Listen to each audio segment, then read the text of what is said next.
Hi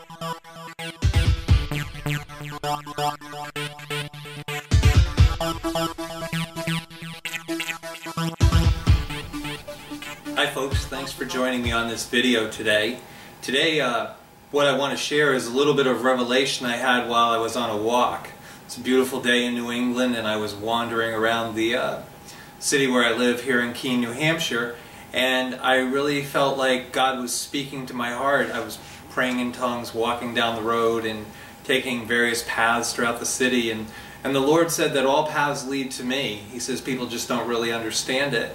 And I began to meditate on this thought process that I love revelation. Revelation is the beginning of change in anyone, in any believer in particular. That when the Lord speaks to you about something, for instance, He might speak to you from a scripture like, you know, be not anxious, but in everything with all prayer and supplication. Seek God. And the result will be that a peace that will pass understanding will come into your life. Well, what does that mean? It's not enough just to quote, be anxious for nothing. A lot of people feel condemned when they find themselves anxious. What I'm looking for is a revelation of be anxious for nothing that actually changes my being. So in the midst of everything falling apart about me, if that's what I'm dealing with, perfect peace permeates my body.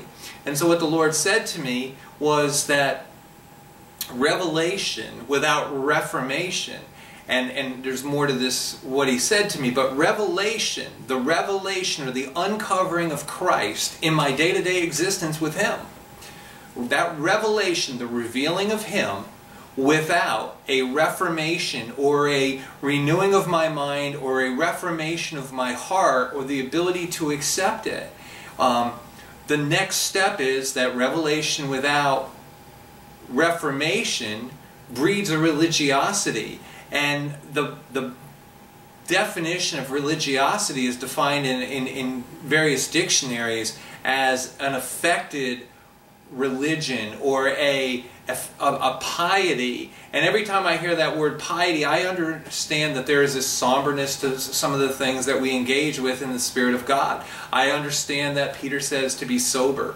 about things. But what I don't understand is people who put on that face that says, hey, I got it all together, when all you have to do is look behind them and see the wife who just feels condemned by their relationship, or the children who are afraid to question anything that dad says or that their mom says.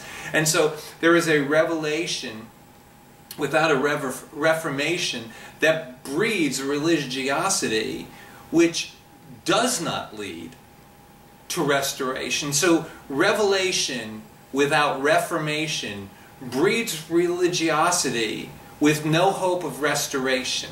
And God sent His Son Jesus to bring restoration. So it is that restoration that is revealed to us by Christ through us that brings reformation to the way we think, to our heart, that breeds a religion that James says in James 1:27, that pure religion, undefiled before the Father, is visiting the widows and the orphans in their affliction and remaining spotless.